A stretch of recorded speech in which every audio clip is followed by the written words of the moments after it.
Notre session extraordinaire de notre Commission nationale de concertation, de consultation et de négociation, convoquée pour ce jour, mardi 10 septembre, nous donne l'opportunité de nous retrouver autour de la problématique de la rentrée scolaire et universitaire 2024-2025, puisque c'est l'objet essentiel de notre réunion de ce jour.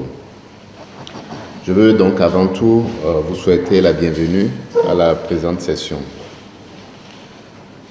Mesdames et messieurs, l'année scolaire universitaire écoulée, 2023-2024, s'est déroulée dans une ambiance apaisée qui a permis d'enregistrer des taux de réussite satisfaisants qui démontrent la bonne performance de notre système éducatif. En effet, les taux de succès se présentent ainsi que suit entre 2023 et 2024 pour le certificat d'études primaires. Nous avons un taux de réussite de 89,67% contre 81,27% un an avant. Pour le BEPC, 73,74% contre 69,21% un an avant. Et pour le baccalauréat, 56,93% contre 63% un an avant. Je veux donc dire avec fierté devant le progrès continu de ces résultats depuis 2015 et surtout souligner le fait qu'ils sont désormais parmi les meilleurs de la sous-région. Fort de ces résultats, je veux, au nom du président de la République, du gouvernement et à mon nom personnel, adresser nos sincères félicitations à tous les acteurs du système éducatif béninois, notamment bien sûr les parents d'élèves, les enseignants, les apprenants, les encadreurs et administratifs pour les efforts consentis individuellement et collectivement, ces efforts qui ont permis d'atteindre ce niveau de performance que je viens d'évoquer. Mesdames et messieurs, la performance ainsi réalisée ne serait pas atteinte si les conditions favorables, notamment financières, infrastructurelles, pédagogiques, n'étaient pas mises en place, ainsi qu'un système d'évaluation rigoureux, exécuté sans complaisance dans la chaîne du système éducatif actuel.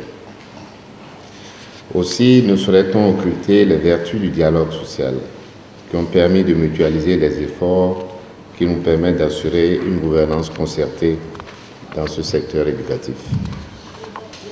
Il me plaît donc au passage de rappeler les actions initiées par le gouvernement au fin d'améliorer les conditions de vie des enseignants en général et ceux des AME en particulier.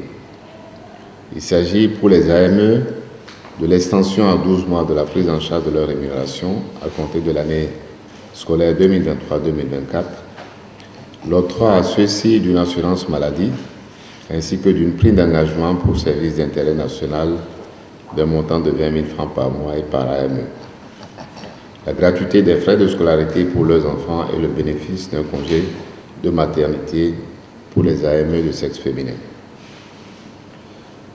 Toujours pour les AME, la réintégration des 175 aspirants suspendus en 2021 par le ministère de tutelle et la prise de la décision de reversement en agent contractuel de droit public de l'État des AME ayant totalisé 3 années d'ancienneté après la réussite à un test d'évaluation.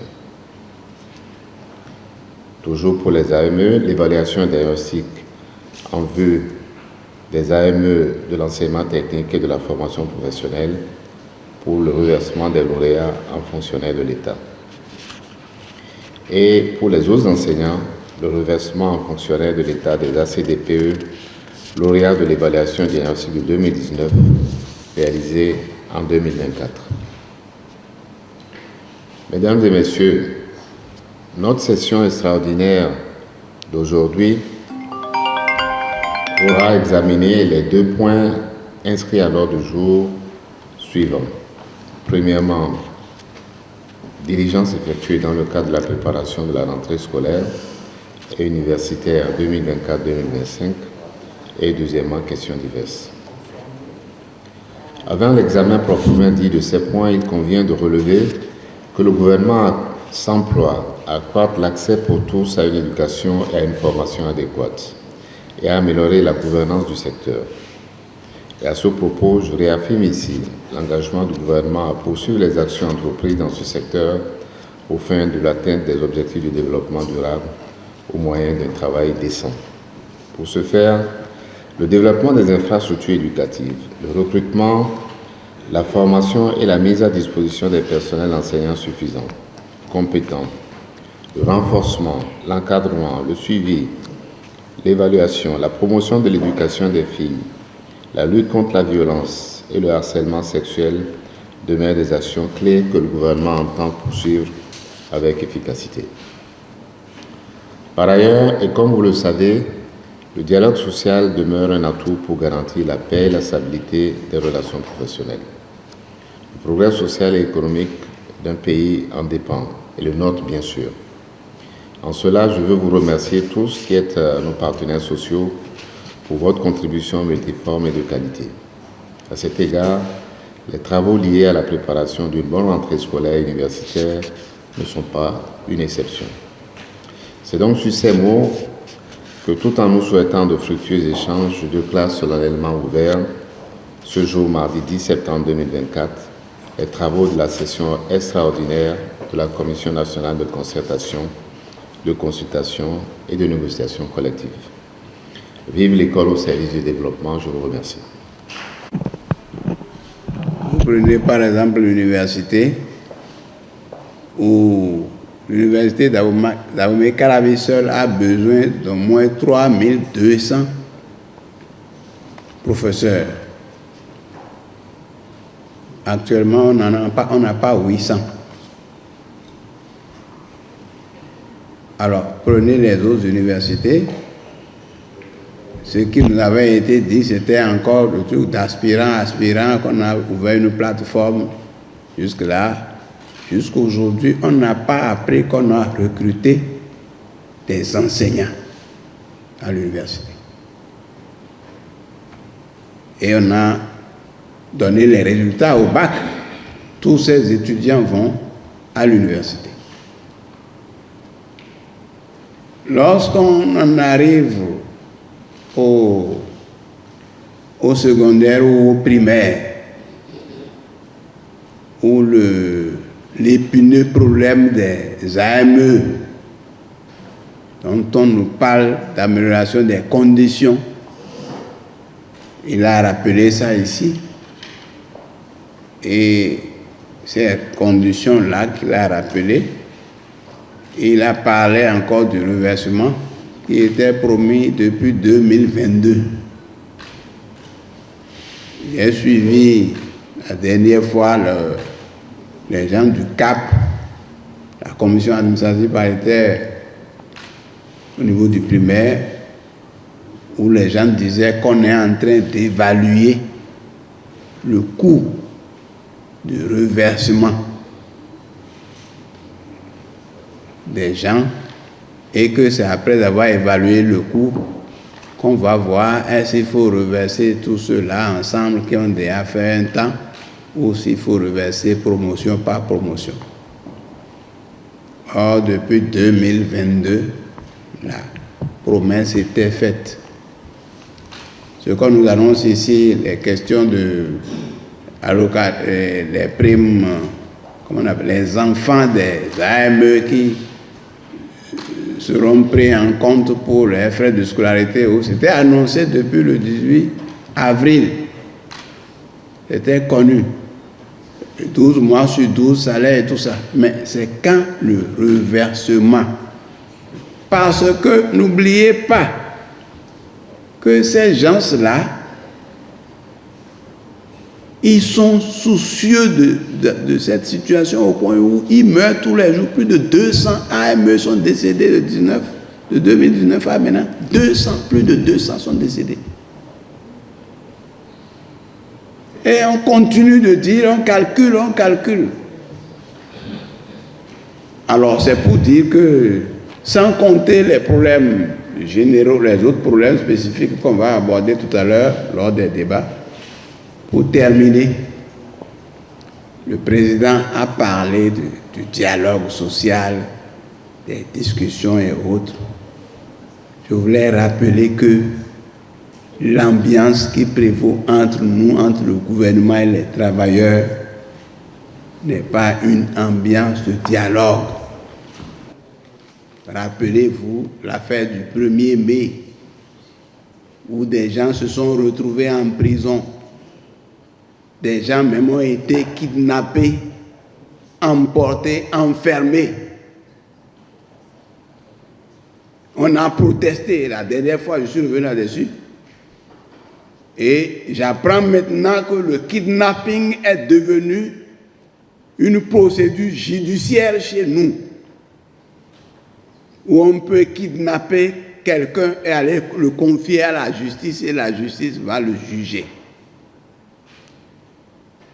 Parce que ce qu'on vient d'apprendre tout récemment d'une structure qui est allée kidnapper des gens au Togo parce que donc on veut aller participer à une compétition internationale.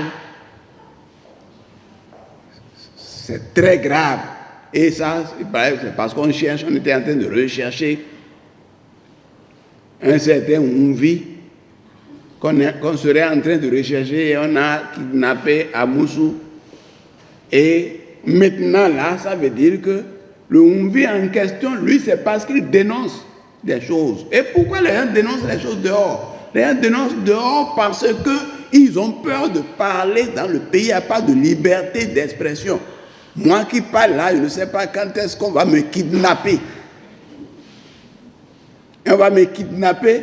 Si au moins on me kidnappe, qu'on me remet à la justice, ça serait encore mieux. Et si on me kidnappe et que je ne reviens plus. Donc ces conditions-là, les conditions que le gouvernement crée dans le pays, c'est des conditions d'insécurité. Et nous, en tant que porte-parole des travailleurs, nous dénonçons ça. Et on dit qu'on a fait un procès à la va-vite pendant que les gens dénoncent, le gouvernement togolais dénonce là-bas. Ici, on veut tromper des gens. C'est très grave.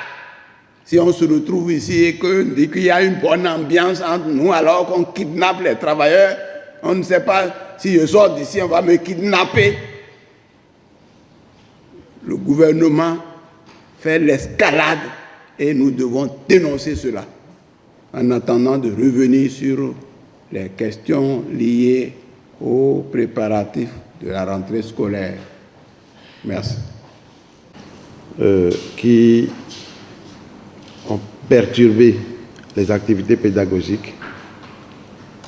La première, c'est les mutations et les nominations qui sont sorties que le 3 septembre. Alors que dans l'arrêté portant réglementation des mutations du personnel, c'est 30 jours à l'avance pour que les enseignants puissent se préparer correctement et aller à leur nouveau lieu de service. Il y a aussi le déplacement des partenaires sociaux, des syndicalistes qui sont déplacés très loin de leur lieu de travail, alors que nous avons un accord entre partenaires sociaux pour réguler cela. Je souhaiterais qu'à l'avenir, le gouvernement prenne vite ses précautions pour que ces choses puissent être respectées. Je vous remercie. Je prends la parole pour aller dans le même sens que mes deux prédécesseurs, en commençant par la qualité du dialogue social dans notre pays, parce que, à vous en croire, Monsieur le Président, on a l'impression que entre les confédérations syndicales et le gouvernement, c'est la lune de miel. Et ce qui n'est pas le cas, parce que si je prends juste ce qui s'est passé le 21 juin à l'Assemblée nationale, où la loi portant loi organique du Conseil économique et social a été adoptée par la plénière en excluant les confédérations syndicales. Et ceci à la suite de la loi sur la Commission béninoise des droits de l'homme, au sein de laquelle le siège réservé aux organisations syndicales a été également supprimé. Et l'ensemble des confédérations syndicales, nous avons saisi le chef de l'État le même jour, le même 21 juin 2024, pour demander à ce qu'on en parle. Et jusqu'à ce jour, c'est silence radio. Je me demande si le dialogue social marche vraiment dans notre pays et que les choses se passent de cette manière. Par rapport à la question que vous avez évoquée, relative aux AME, la COSI Bénin salue ce qui est fait. Il y a eu des efforts, il faut le reconnaître, des efforts qui ont impacté à coup sûr la qualité de vie des AME. Mais ce n'est pas le fondamental, l'essentiel qui est demandé. Ce qui est demandé et attendu par tous, bien sûr après les promesses du gouvernement, la décision du gouvernement, j'allais dire, prise en Conseil des ministres, de procéder au reversement des AME, c'est qu'ils deviennent effectivement agents contractuels de droit public de l'État. Et si ce seul engagement est tenu, je crois qu'on n'aura même plus besoin de citer toutes les actions qui sont menées en leur faveur. Parce que, devenus agents de l'État, ils auraient systématiquement tous les droits ou tous les avantages qui ont été cités comme actions menées pour améliorer leurs conditions de vie et de travail.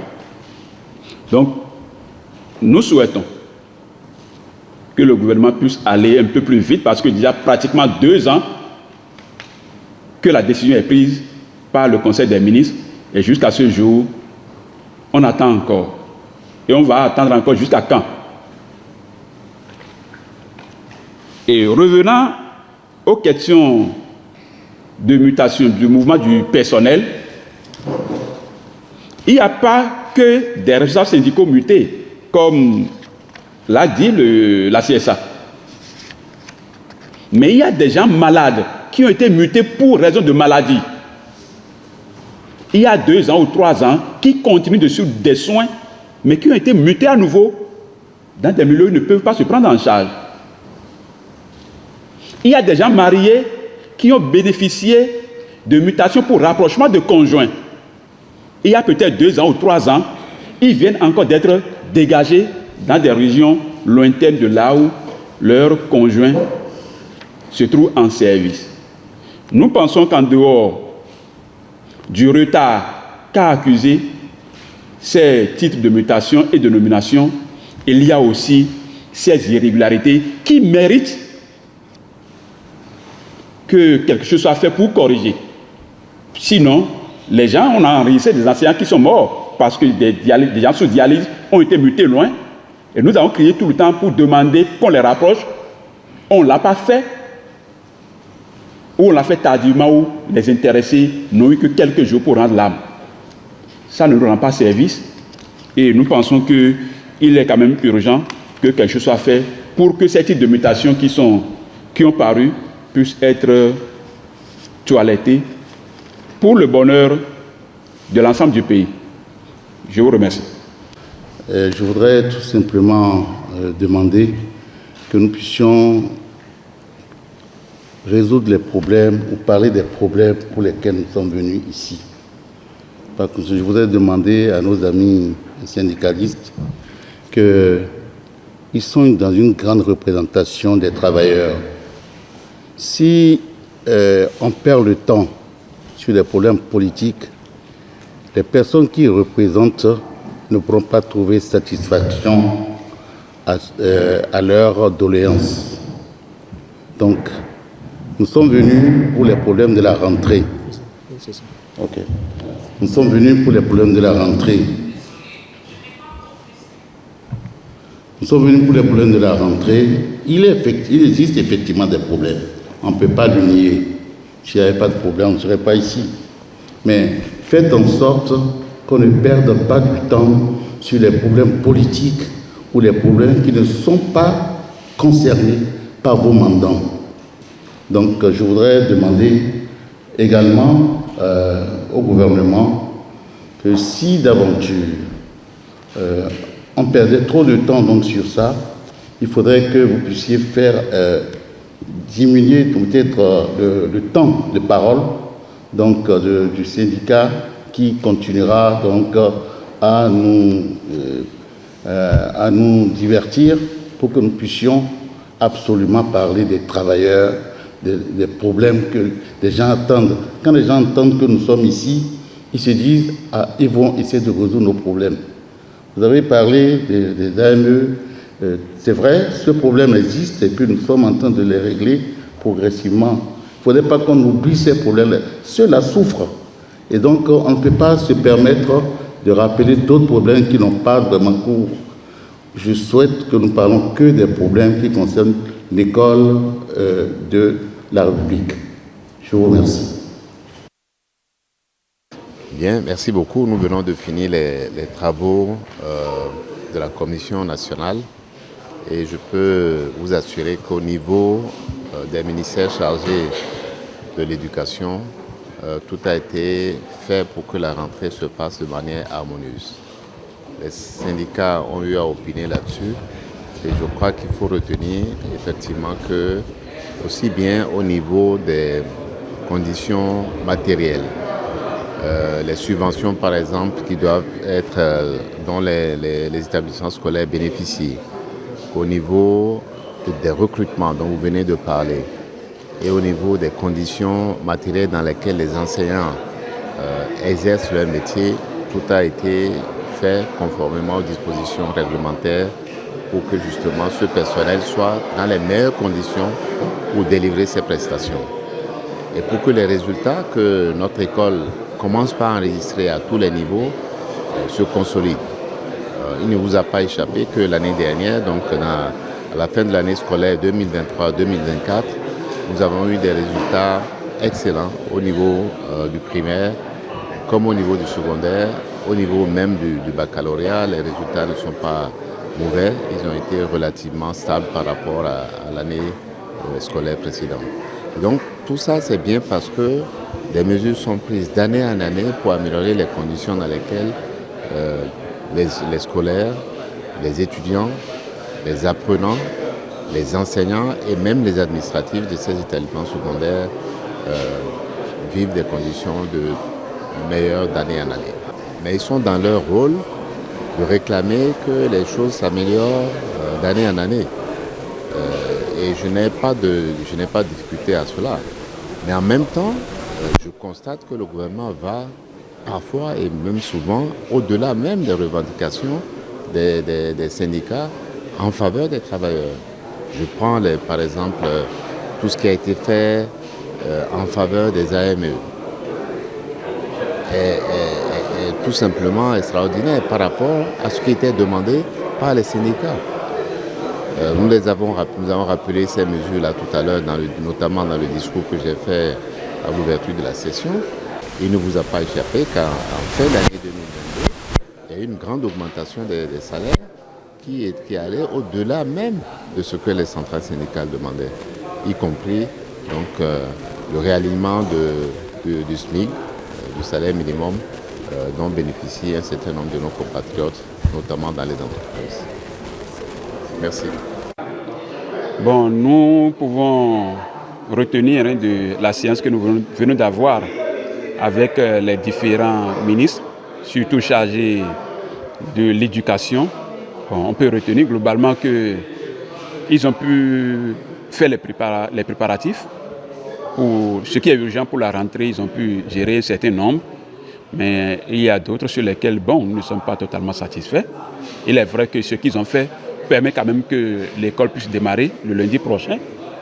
Mais il y a plein de problèmes concernant également, surtout les travailleurs, les enseignants qui n'ont pas encore de solution et pour lesquels donc nous sommes restés sur notre soif. Alors nous reprochons un certain nombre de choses au gouvernement En premier, on peut parler donc d'engagement non tenu. Parce que depuis bientôt 2 ans, le gouvernement a pris la décision de recruter en tant qu'agent de l'État les AME, les aspirants au métier d'enseignant. Mais depuis bientôt 2 ans, on continue d'attendre. On ne sait même pas encore avec précision quelles sont les modalités selon lesquelles ces collègues vont être recrutés comme agents de l'État. Et dans le même ordre d'idée, il n'y a que l'arrêté portant charge horaire hebdomadaire du personnel enseignant des enseignements secondaires, techniques et de la formation professionnelle n'est pas respecté en ce qui concerne ses collègues AME, parce qu'ils ne devaient pas dépasser 22 heures selon les tests, mais il y en a, ils sont nombreux à être à 24 heures, à 26 heures et plus. Donc nous trouvons que ce n'est pas bien. Nous avons donc demandé au gouvernement de revoir sa copie afin que les tests soient respectés en la matière. Oui, le gouvernement pense recruter des enseignants, mais pas des enseignants agents de l'État. C'est justement sur cet aspect que nous ne nous entendons pas. Donc le gouvernement a lancé le test pour recruter de nouveaux AME, aspirants au métier de l'enseignant, pour donc combler le vide qu'il y a sur le terrain dû aux extensions, dû au départ à la retraite, dû aux abandons de postes. Donc nous ne sommes pas satisfaits sur ce chapitre parce qu'on ne peut pas continuer à exploiter les gens dans l'informel. Il y a 2 catégories dans la fonction publique. Il y a les fonctionnaires de l'État, il y a les ACDPE, qui sont des agents contractuels de droit public de l'État. Mais la 3e catégorie qui est en cours d'invention là, n'a pas sa raison d'être. On ne peut pas avoir AME comme une catégorie de travailleurs dans le système éducatif. Nous leur avons proposé de procéder le plus vite possible au reversement des AME que le gouvernement lui-même a déjà décidé depuis bientôt 2 ans de faire. Donc on leur a demandé d'aller plus vite pour que les collègues soient fixés sur le sort, qu'ils sachent que désormais ils ont une carrière professionnelle à dérouler pour avoir un jour avoir droit à la retraite.